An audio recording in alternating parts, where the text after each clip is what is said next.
Joo.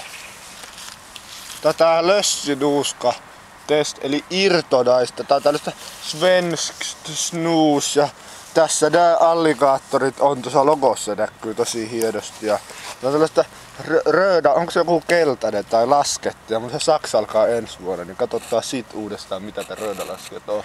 Ääni saattaa vähän säröillä, kun tässä niin äsken poliisit ohi, että onko se mun vai kenen nuuskahuulen perässä, että ihan pelottaa.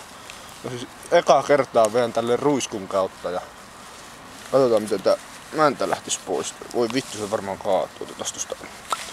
Noin vittu. Eka kertaa tosiaan ruiskun kanssa. Ja poliisitkin tässä mennyt, niin vähän kuumottaa. Mä lätäis kokonaan piippu täyteen, joo. Sitten männätä vähän. Noin. Tiivis. Noin.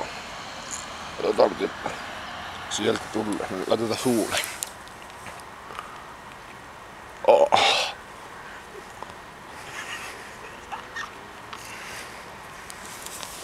Siellä huulessa. Siellä on. Nyt on hyvä olla. Joo.